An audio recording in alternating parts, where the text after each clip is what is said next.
Hi, this is Bob Bullier with the Scituate Art Association, and let's paint Scituate. Today, being in the midst of winter and it's kind of cool outside, let's work on a still life. We've set up a couple products here, a nice simple still life to get us started and enthusiastic and learn some basics in painting.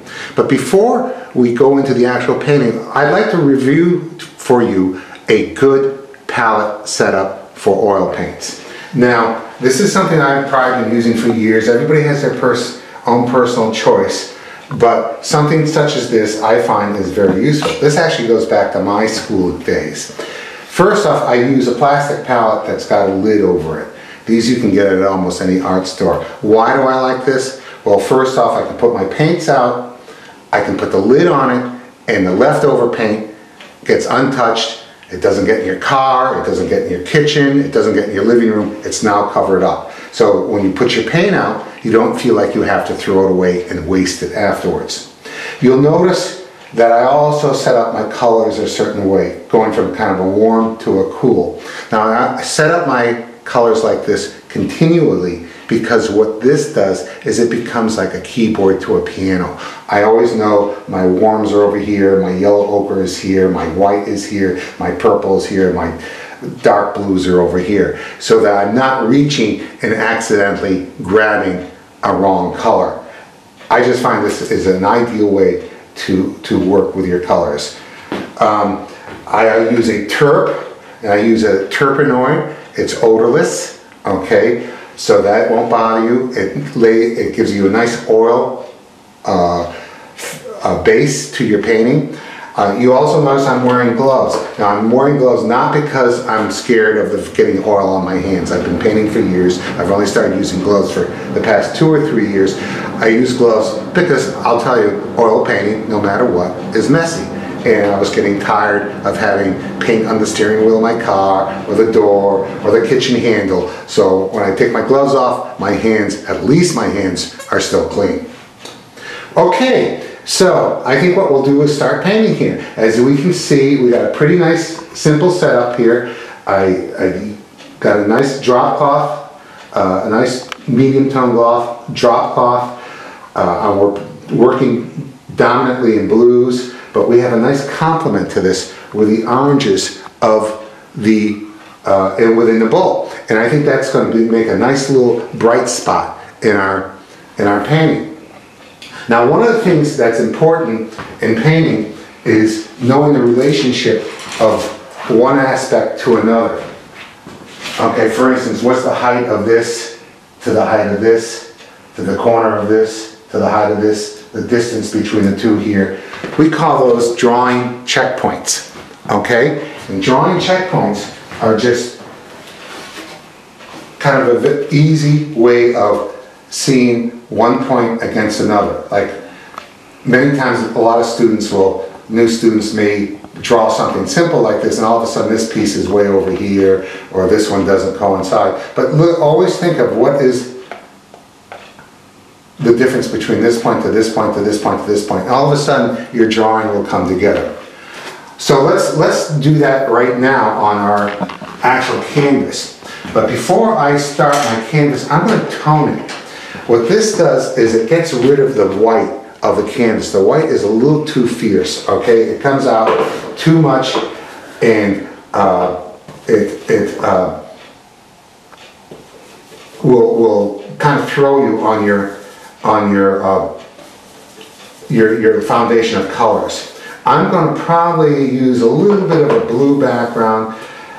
Sometimes I swear when I do this it's just, well, what is it, a blue day or is it a red day? But since we're dominantly blue, I'm going to kind of do it blue. That's kind of dark. So let's lighten that up with a little bit of white. We're just getting a little tone in here. That's all it needs. Actually, sometimes a gray tone is the best because it's nice and neutral. For a canvas today, I'm just using a very simple Frederick's canvas board. You know, this is just a kind of a demo, so I find the texture works out well. It's a relatively inexpensive piece to work on, and it holds the paint nicely. So I can't complain.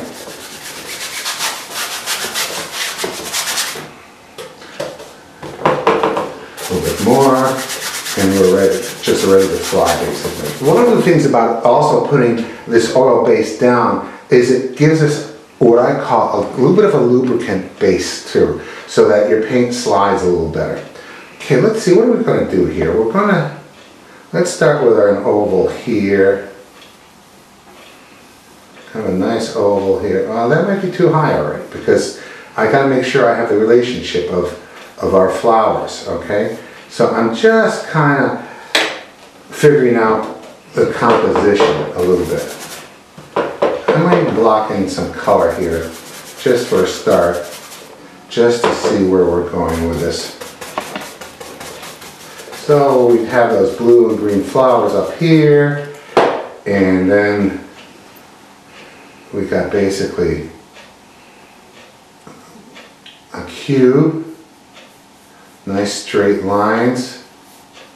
Okay, we'll have our sphere down here, and now I've already gone wrong, because when I'm looking at this back line is fully exposed. This is a checkpoint. What I want to do is actually bring it in the front here, kind of like that, because from at least my view, this leading edge cuts into the bowl, and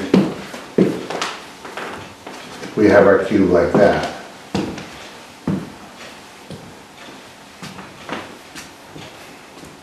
What I'm doing is just setting up a foundation here. And our bowl, for instance, is a little lower than this edge here. It's not up here, it's not down here. So my checkpoint is I'm looking at this back corner right here and looking at the relationship of where this bowl is. And it's kind of like that.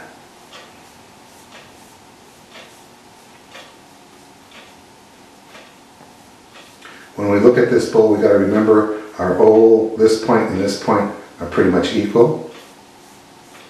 Let's open that up a little bit more. We want to make sure this has the same base.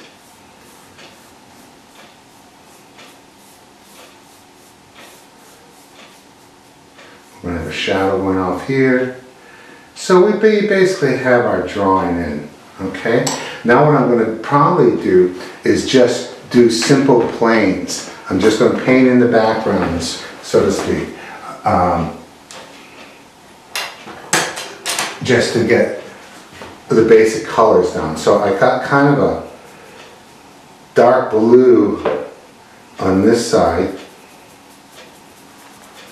and I'm just kind of grabbing the values right now. And I got a little bit of a shadow from the ball here. That's kind of really too purple, but we don't want to worry about that. We have a little bit of the bowl reflected there, and then since that cube, vase, or whatever you want to call it, is basically mirrored, it's actually reflecting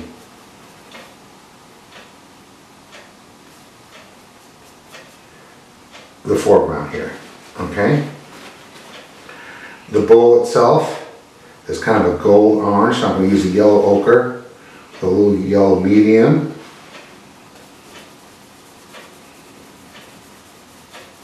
And as we progress and make this bowl turn, we'll get a little darker, a little burnt sienna maybe even a little burnt umber. I really don't use black in my palette at all. Any blacks I usually make out of like blue and a burnt umber, a dark blue. But that's kind of a personal choice also. Now I'm going to be a lot darker on this side because my light is coming in from this direction. Gotta watch your arm a little bit. Mm-hmm. Again, the light is coming in from like here. Good. Again, I'm just getting this blocked in.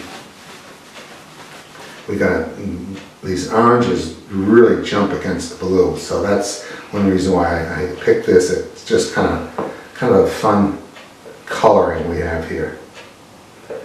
And when we get later on to the piece, they'll probably really pop. And I'm using a little red, a little red yellow medium, which is basically kind of a light orange. I'm just, you know what, I'm just going to scrub that in right now, just to get the idea. Okay, the background of that is kind of a really dark black. Again, I'm not going to use black, I'm going to use an ultramarine blue. I'm going to use a burnt umber, and it's almost a black in itself. And I'm going to start shaping the oranges by actually painting the background in.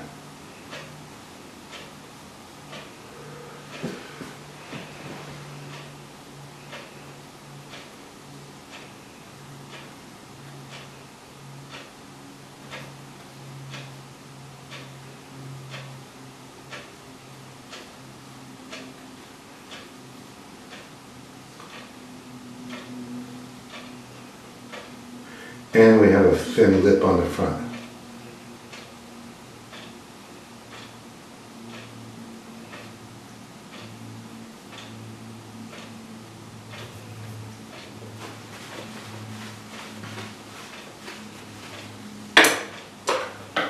I'm going to go a little darker on my flowers, just to set up a tonal base. What I like to do is, I usually on something like this, I like to paint lights over dark. So usually what I like to do is kind of a dark base. So a little red in that, kind of kill the intensity of the blue. Got one flower going out like that. Got another one out here. Okay, and then of course we have our sphere down here. I'm not going to worry about the white stripes on it right now. I just want to get the foundation and the tonal balance down. Again, it's kind of like a crescent moon.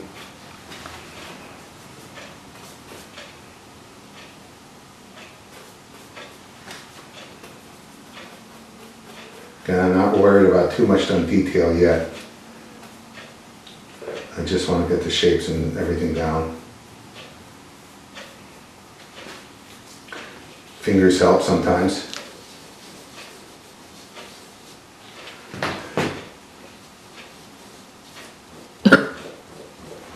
Okay, what I want to do is make sure I get my background in, because everything kind of is toned on your background. That background tone is going to determine how bright these oranges are and any kind of contrasting.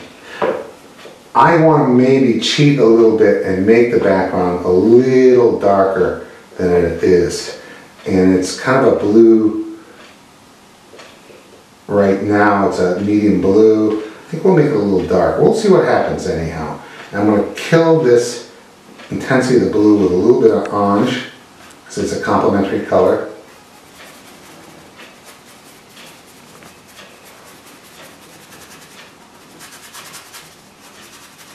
Now I'm kind of running in there a little bit.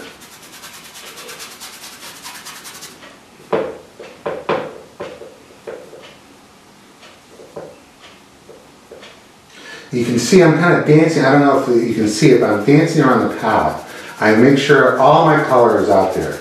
It's just, even though you look at it and just say, oh, you're just painting blues or something like that. But you want to have all your color within reach. Who knows when I want that touch of orange or that touch of pink or what have you. You want to make sure your color is always there at your availability.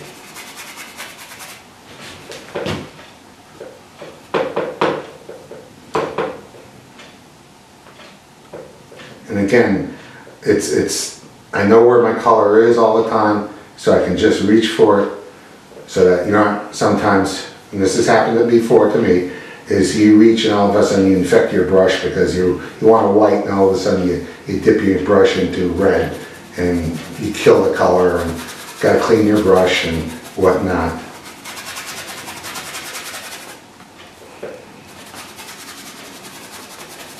Again, I'm just kind of setting up tones right now.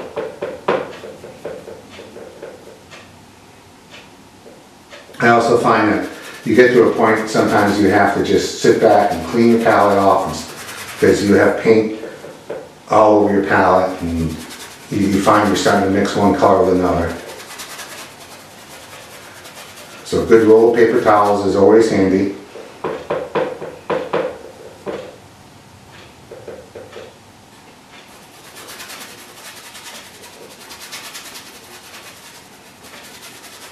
And I'm just kind of scumbling the color in. I'm not worried about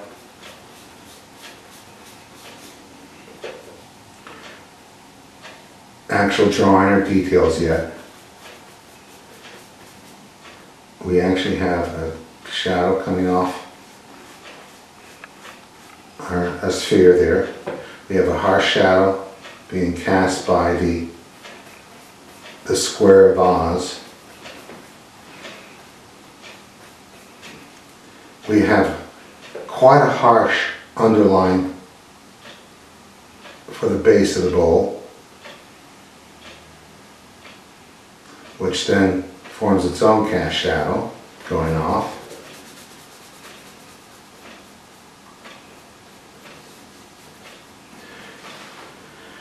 And then our foreground light, then we have a much lighter foreground.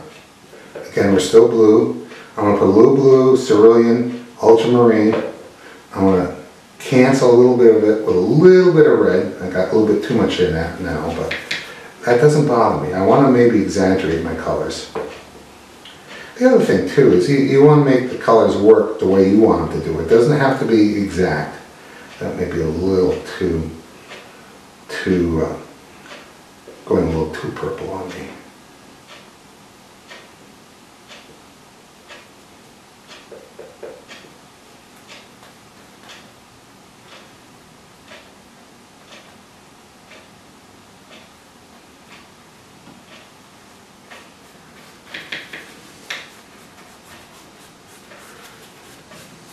You can see with the tone I have down here beforehand, because there's a tone, it almost falls together. It's almost like I don't even need to paint this foreground.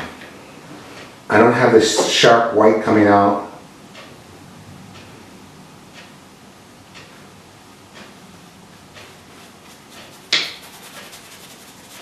And actually on this side we start picking up a little, because of reflected light and so forth, we kind of have a little bit of no real strong delineation between one and the other. As a matter of fact, we actually have just a touch of reflected light coming off.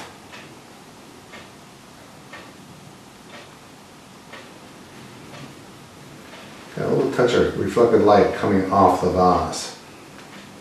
This is light that bounces on the vase, then bounces back onto the foreground.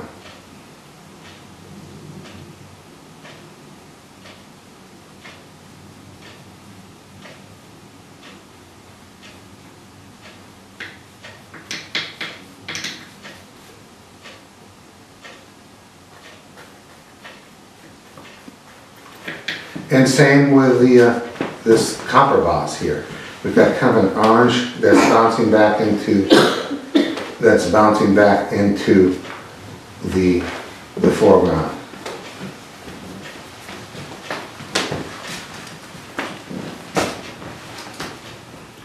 Okay, I still want to make that a little lighter. As you can see, we're pretty well blocked in now, okay? And now's the time maybe we can start building on our items, okay? But I'm not going to just sit here and just do an orange and go from one to the other. I'm still going to kind of dance around my palette here and painting. Pick up something on the floor here. What I also do, and if you've seen previous tapes or tapes to come, I use what I call a maul stick. This is nothing more than a strip of wood I cut out. And what it's ideal for, not only kind of resting your hand, but I got a nice clean edge over here on my, a nice sharp edge on my vase. So I use it almost like a T-square. I just draw and I use it as the ruler, and I get a nice straight edge with it, okay? Up, down, whatever direction.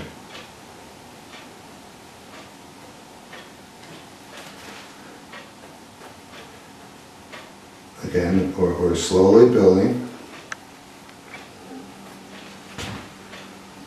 Now we have an edge on this side, but first, before I do this edge, I think I'll put a little more orange in this because we're reflecting light. This is actually a mirror edge, so we're actually reflecting part of the vase, the bowl, even to the point where we see that little bit of the shadow underneath it.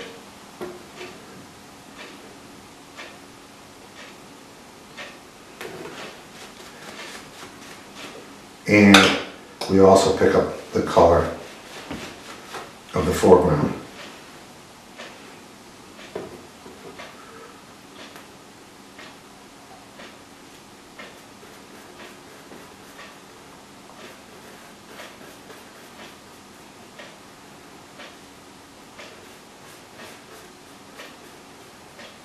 Nice clean line. Oops, that's a little softer. That's actually, that little dark section is the back of the sphere we're seeing. And you can see I'm almost defining the edge of the sphere by not painting the sphere, but painting around it on the background. And you can see we're actually starting to take shape now. We're starting to see some identification on this. How's that look? All right. And we got a little dark section. Actually it's a little greenish. That might be kind of fun on the bottom. Because it's actually cut glass, I think. That's a little too soft, but we can fix that.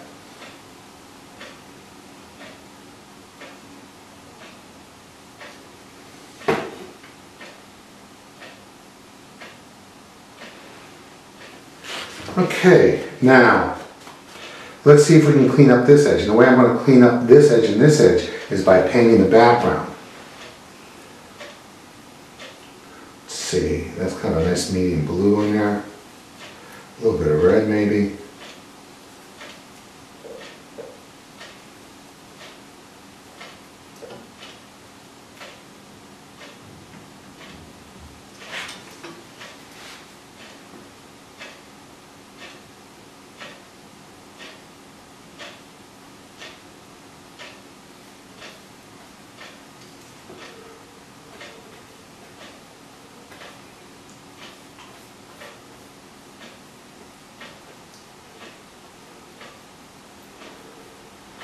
And we're starting to get a nice edge on that painting there.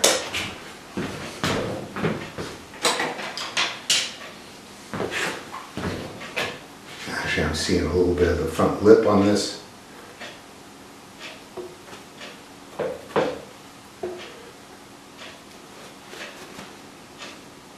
And actually I see some of the orange in that, but we'll hit that later when we get into that.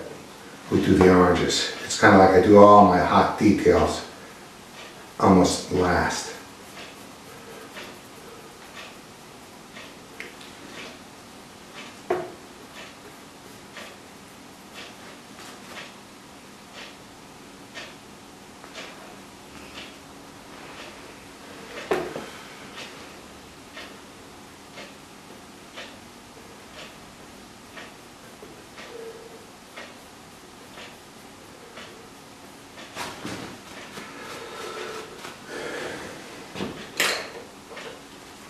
Let's make that, give it a little bit more shape to that sphere. Clean that up. You can see I've already kind of defined it on the top right there.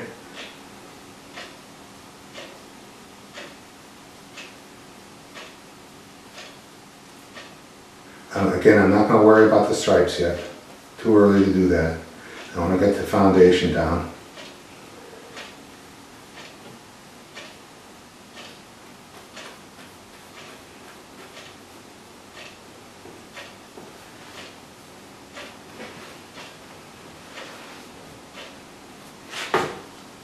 On a sphere, as you can see, this is another thing I used for a class, that you have your light coming in, so your hot spot is right in here. Can you show that without your hand? Yeah. And it starts falling off on the side. And then lots of times you have a little bit of reflected light that comes back in. Just like in a cylinder, you have what's closest to the light is hot and it falls off from there. A cube, again, the light, you look at what's the light area, what's closest to you, what's closest to the light is the most lit area.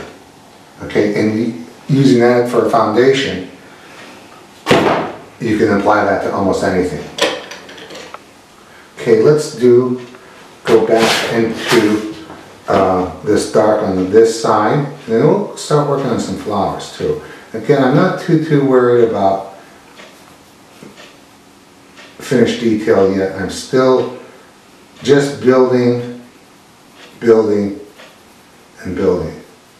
Nice thing about, whoop, I made a mistake. Well, you know what?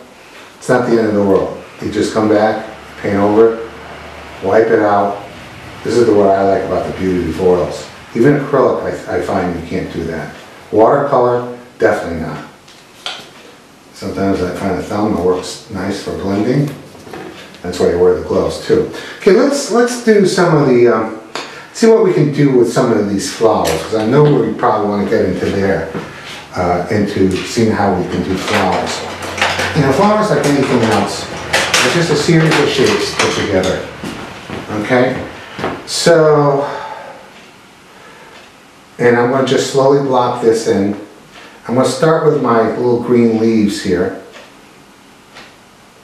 I'm going to use a yellow ochre, a little bit of blue. And I'm kind of shooting for a medium tone right now. We have a piece that goes out like that.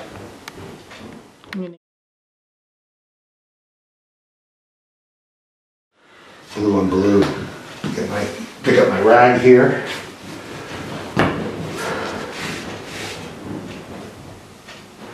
So we have some darks, and we've got some lights, and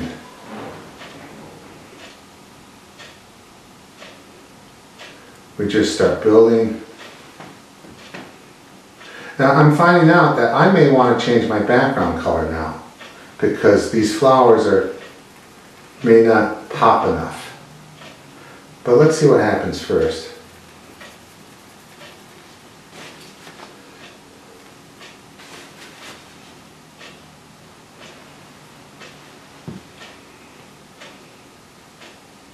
With a kind of light in the center, they work out. Our brush kind of fouls the texture of the flower. I see darks and lights. It's not dark. You know what? I need to use a light brush and a dark brush. Okay.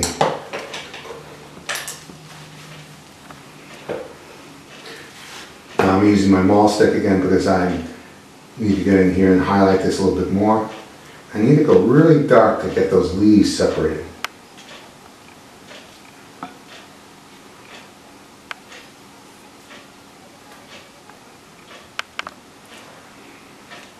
Remember, this is just the power of observation. I'm just painting what I see.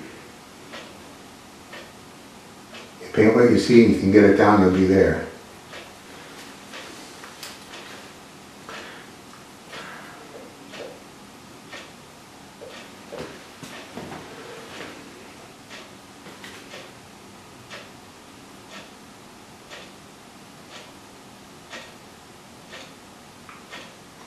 Just a little red in these.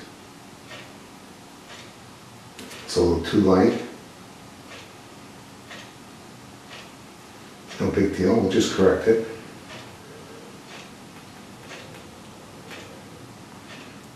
I'm going to stop for 1 minute.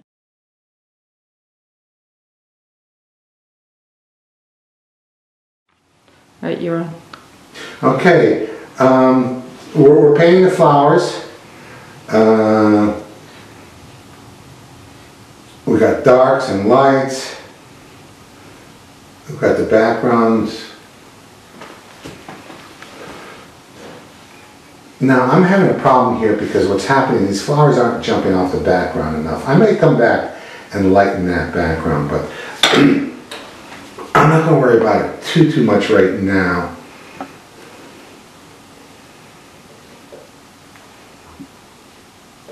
Probably should have picked out a different background, but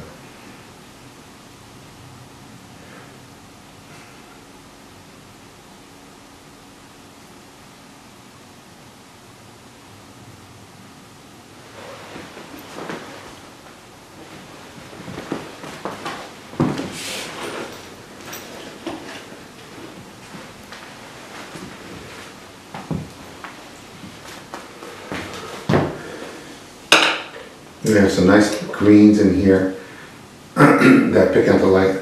But before I do that, I think I still want to define this edge a little bit more.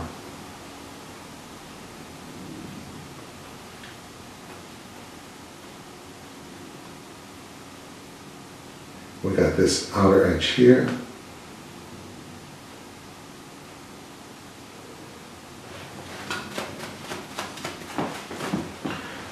Our greens, as they fall into the vase, get really dark.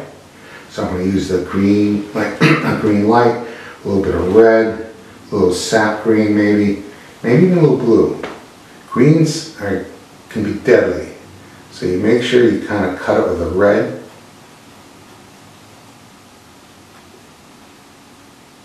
I'm not using black again, I'm using red to give that base. And then the highlights of the green, I'm going to just use a yellow with a touch of green in it, or I could put a little touch of blue in it, because we all know that blue and yellow make green. So we'll just put a touch of that in to hopefully make these things pop.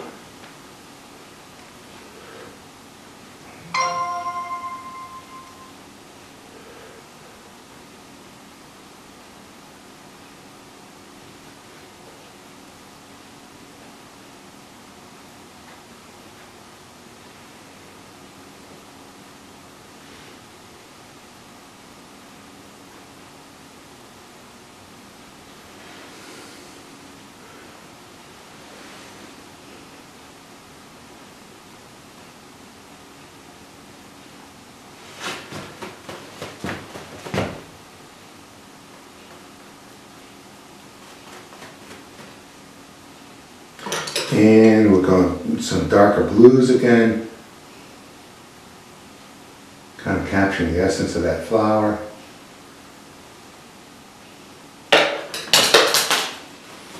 Just drop the brush.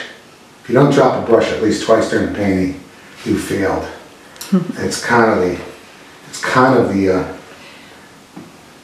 norm of painting.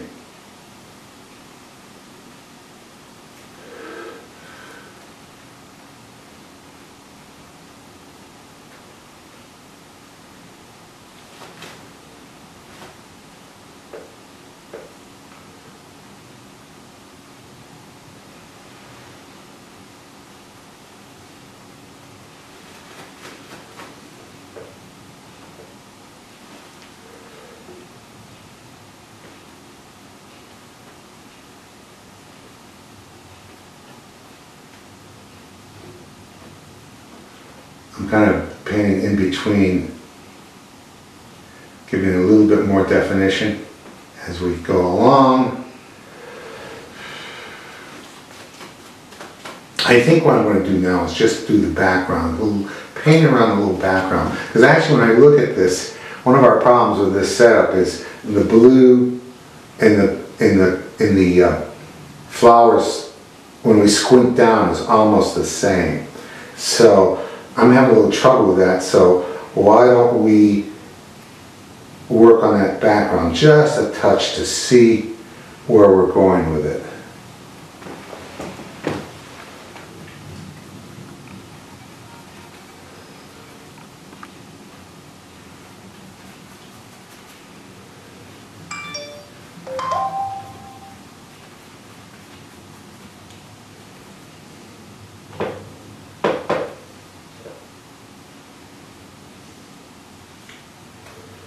too light.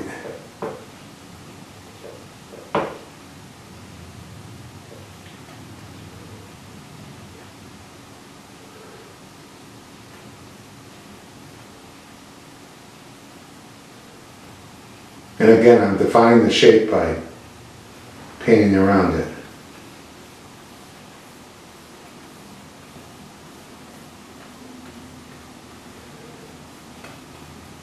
%100.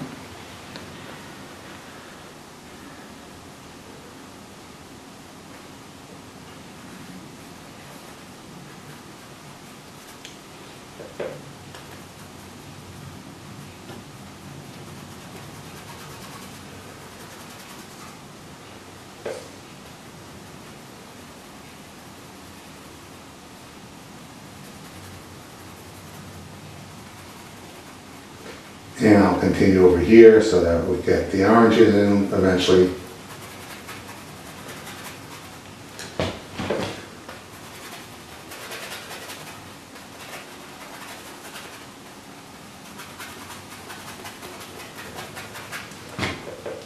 Maybe I can go darker up here as the background falls off.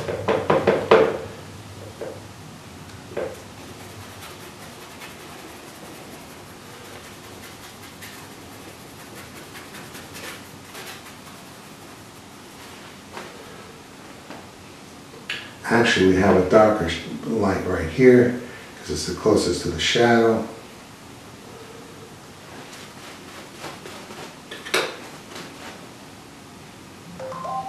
Since I lightened my background, I may want to lighten my foreground up now.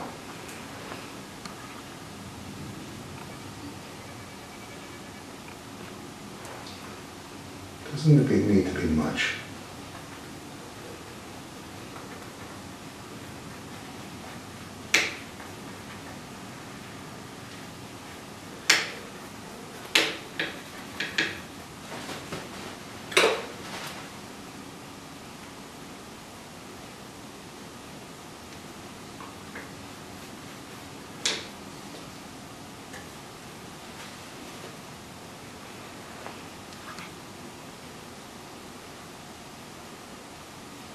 What's nice is I'm not like painting a solid in here.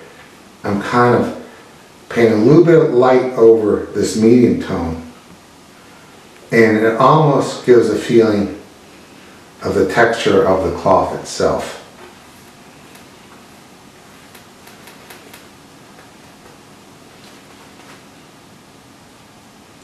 I have a strong light coming off our reflection here.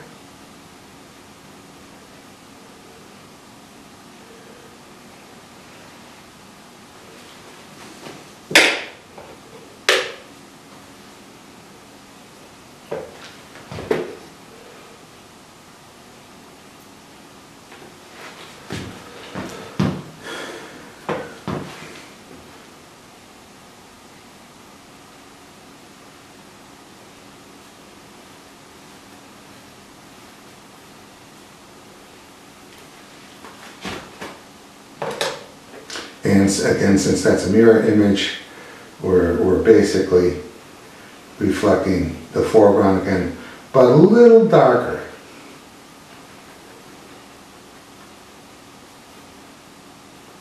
I'm not worried about it going into the ball right now. I'll fix that later.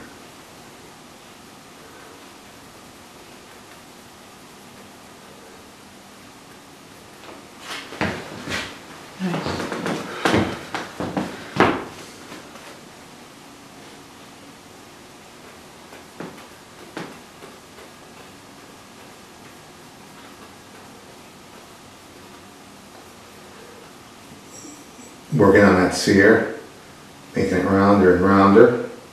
We keep going. It's pretty hot in the center there.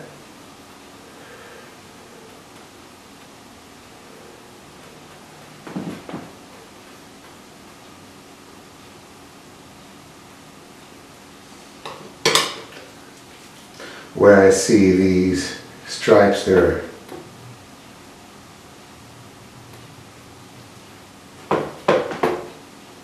I'm not going to try and do all the stripes. is a thick and a thin and stuff like that.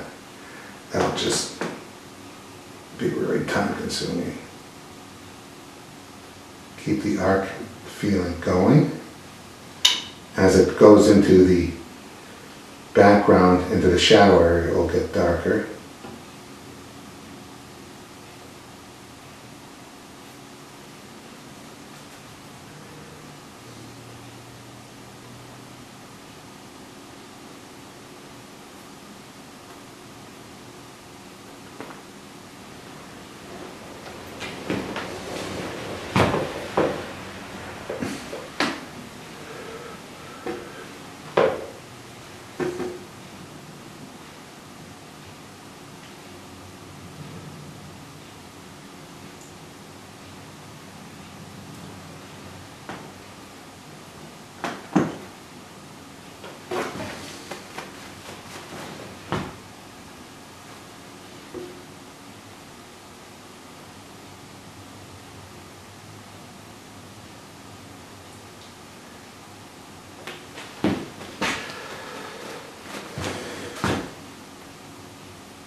Like I said, we just keep building and building.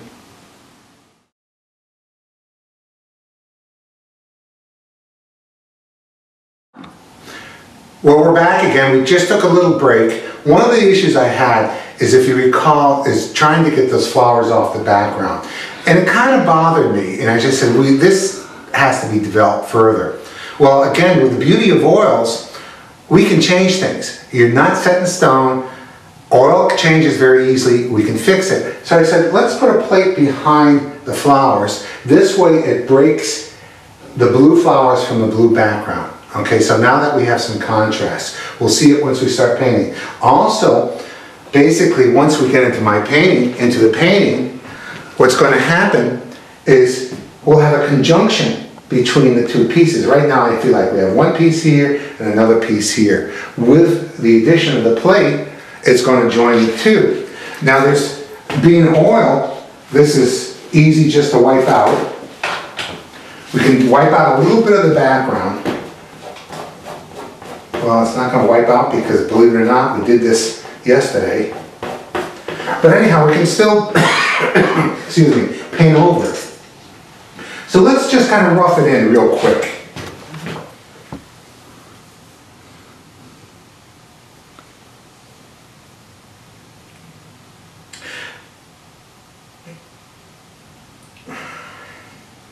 We're going to fix this, okay, and it's kind of goes like this, and what we can see is all of a sudden we're going to have a nice conjunction between these two pieces. Years ago I took a class with Connie Pratt, a well-known portrait artist in the South Shore area, and she had a very interesting statement that I've always believed in. And she said, don't build on your mistakes. And I don't know if we want to call this a mistake, but what we can do is we definitely have an option of making a correction to improve the piece, okay? We're going to just see all of a sudden these blue flowers, irises, whatever they're called, are just going to start flying off the page now because of the contrast difference. Right now it's kind of a flat neutral gray, so I'm going to use blue, some white obviously. I'm going to put a little red in it, a little purple. I just want to kind of make a neutral gray, except kind of warm, a little bit more red, orange maybe. Let's see what happens with this, okay?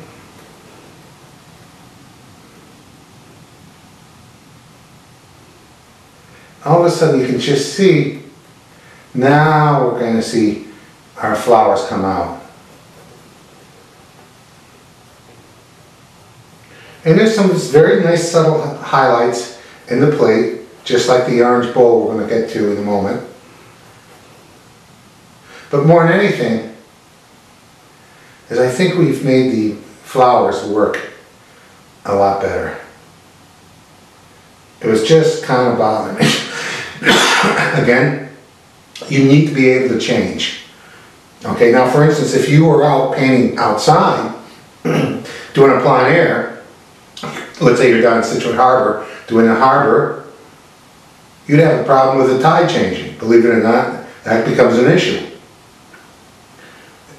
You have a sun that changes shadows constantly. What is it, the tide waits for no one? Well, it certainly doesn't wait for painters, okay? And what you need to do is be able to adapt and change. Sometimes I'm working on a painting and an hour later, the light is actually better than what I started. And I might just kind of change all to compensate for that.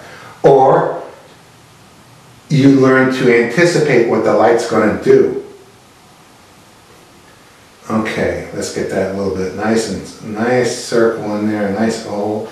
What we have is some shading on it, some dark areas, so it can start making a definite depth to it.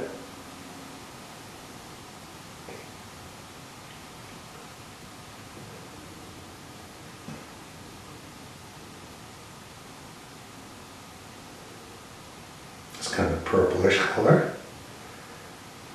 And then we got a kind of a flat area in here. It looks like it's reflecting something, I don't know what it is. But you can see I painted just over the old paint, okay?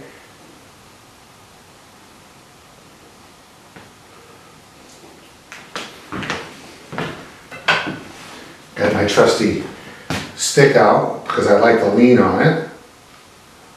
We have a reflection down here. All of a sudden this plate is starting to make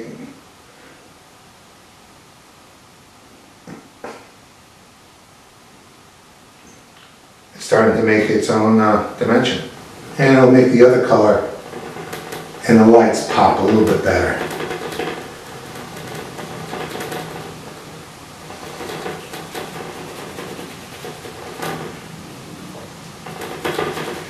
I'm kind of modeling it so it's just not a flat color. Smooths it out a little bit. When I go to the closer to the light source, I'm going to get a little lighter. So we'll go a little lighter on this side maybe. I don't want to go too light, we still have those flowers there. Plus a thumbprint from picking this up, I guess.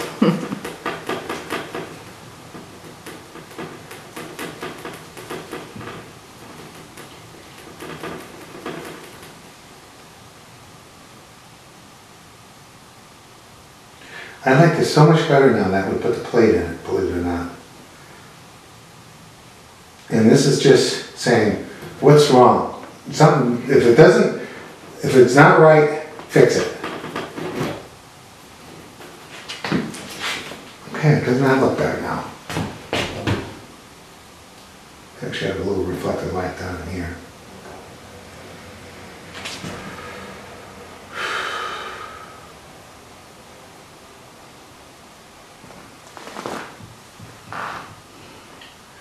On this shadow that's being extended, that's coming off of the sphere, as the shadow gets further out, it gets lighter and softer. And it's also got some reflection of the bowl in it. Alright, now we're on the last thing. And we drop the brush, but that's alright. Let's make that rim, that edge of the orange bowl here. We gotta get that, we got nice highlights on it. We gotta fix that up.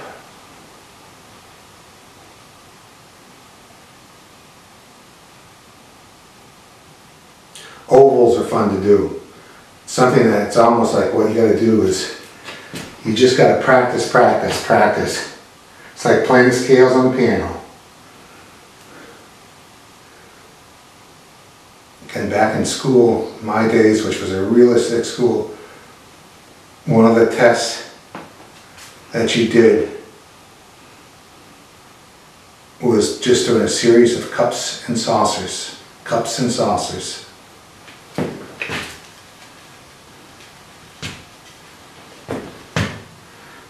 So you learn how to do ovals pretty well. Got a light that's on the foreground of this.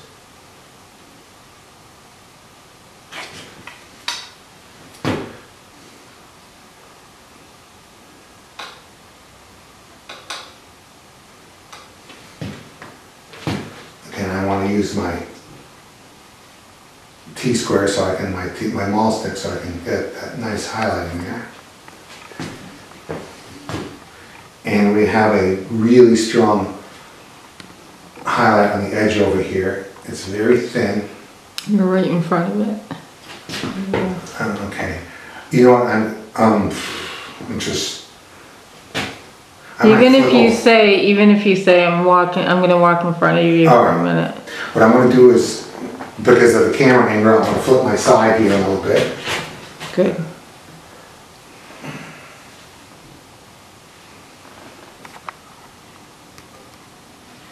I'm gonna come back in front of you.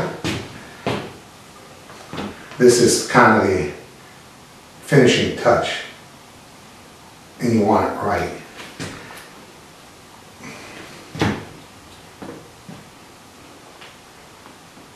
Oops, I got a hiccup there, but I can correct it.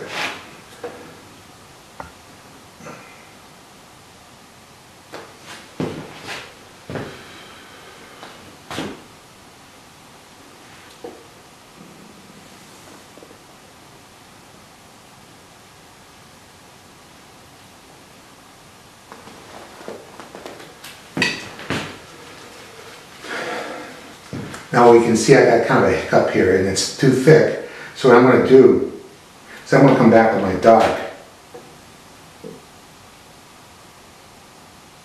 and thin that line out.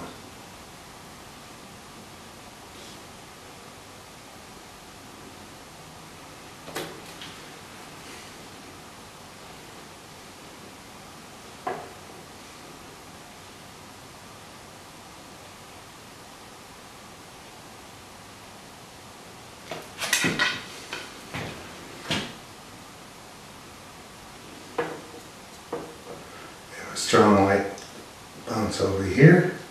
These are the fun things. Just these little accents. Sometimes these accents are what really make it in the end.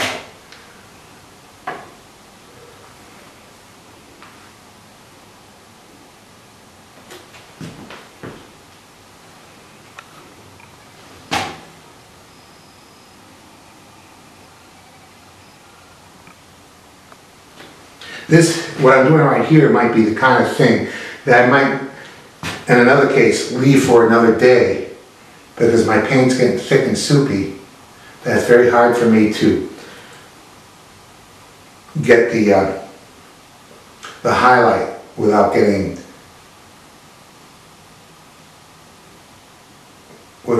infected by the background. I think we need a really strong highlight in the front.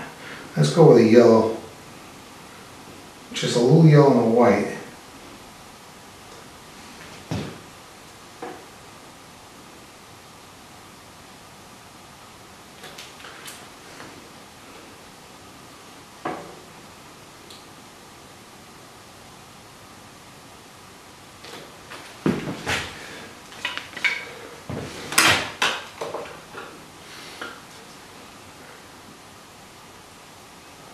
I still want to make this a little brighter.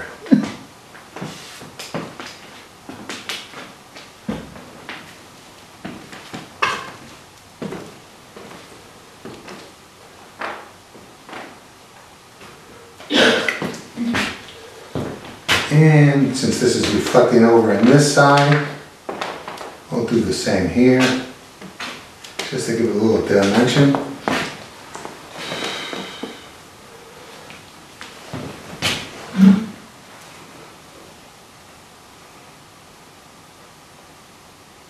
Smooth, blend it in a little bit.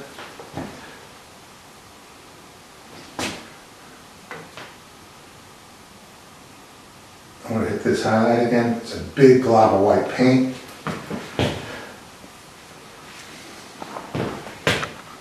I keep going back and seeing that it just needs a little here and a little there, a little bit more in here maybe.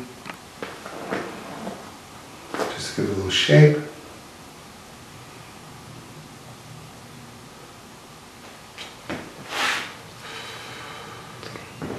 I think we're done.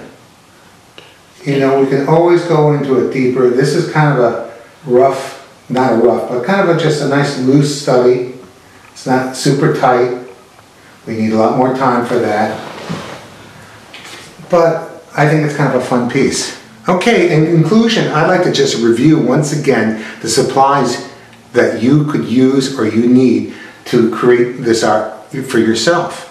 You can also take a photograph of this, re-look at the video, follow along with me, okay? But let's start with the palette, okay? I'll go into brushes momentarily. Again, we talked about the plastic palette, but what I use is I use a white, a yellow light, a yellow medium, yellow ochre, raw sienna, a red medium, a alizarin, a purple, a sap green, like a lime green, cerulean blue, ultramarine blue, burnt sienna, and a raw umber or raw sienna. Sometimes I do put black on the palette. Now you may want to differ from that, but to me this is a good basic palette to start off with. Everything's there, and basically, even in this painting, I probably used just about every color on this palette. Very little green, but I still used it. But even the green itself can be made out of the green, the yellow and the blue. Again, for the terps, I just use a terpenoid. Again, it's odorless. It has a nice oil base. Okay, when it comes time to cleaning brushes, I just swiggle around and take a cleaner rag than this and do this once or twice, okay? I wrap the brushes up in the rag when I'm done. I take them home, and much to my wife's happiness, I go into the kitchen sink and I grab her Dawn and swiggle around in my hand and lather them up, and it works. The Dawn is probably the best because basically Dawn has an oil-eating ingredient in it anyhow. It's got enzymes in it. If we recall, they use it to clean the birds and oil spills. So if they're cleaning birds and oil spills, they can clean my brushes. Okay, brushes I use basically kind of flats, like from a 2 to a 6 or a round. Okay, and I have little detail brushes, and then I got more background brushes. And then when I really want to do a flat brush, I go down to your local hardware store and get a 1 inch or 1.5 inch. This can be fun to paint with too. Or you can use a palette knife. The stand itself, I ordered through like a Jerry's Artorama. I like this stand because it's all pretty much built into one. They have a habit of falling apart after about 2 years, but they cost $50, $60. You get 2 years out of it, you're doing well. Okay, these can be bought at Michael's.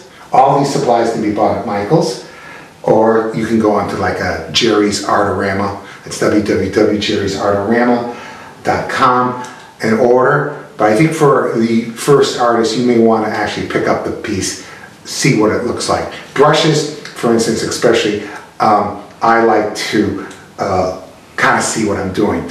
Now the other thing is, don't go cheap on your brushes. Okay, if you want to do this, you know, you can buy brush sets for $6, and you know they look like someone in fright after you use them for about 5 minutes. You need good brushes. What do they say? Good tools make good projects, or I don't know what it is. But anyhow, for the canvases, you can buy canvases at Michael's. In this case, I just used a canvas board, you know, very inexpensive. This is an 11 by 14, it probably costs $2, $3. Okay? So, I mean, it's relatively inexpensive to use. You could probably set yourself up from scratch for $100 or something like that, excluding the easel and the carrying case. The yardstick, the maul stick, well, basically, I'm probably one of the few people who actually use a maul stick. But you can see when I use it, again, I use it for the straight lines, I use it to rest my hand. It's actually from years ago, it's the old sign painter trick. Of course, there's no such thing as a sign painter anymore. But if you saw them when they used to do lettering, they used to just neatly just rest their arm on this and do lettering. I find the same in oil painting.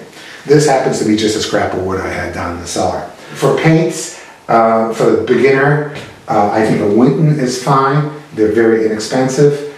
Don't forget to get plenty of white.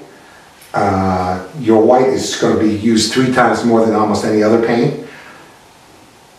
And make sure, the main thing is to put those paints out. Leave yourself a nice mixing area. Halfway through the thing, I might clean off my palette a bit and have a nice clean base. I like the white so I can see a true color. You know, every kit gives you a wood palette. What do you need a wood palette for? Because the wood is a medium tone already, so you don't get a true idea of the color. Some people have disposable palettes. Those are good, things are clean, but then you end up throwing away maybe some good paint. Do you want to do that? I don't know. This paint, a lot of this paint I set up like 2 days ago, and I'm still using it. After a week it gets a skin on it, you don't want it. In the meantime, I would like to thank the Scituate Art Association and the Scituate Education Foundation for supporting us in this, and our producer, Ms. Laney Lane, who's spearheaded this whole project, the camera person, basically the copy person, and hopefully she can clean my brushes at the end of the show. Okay, so have a good afternoon and keep painting.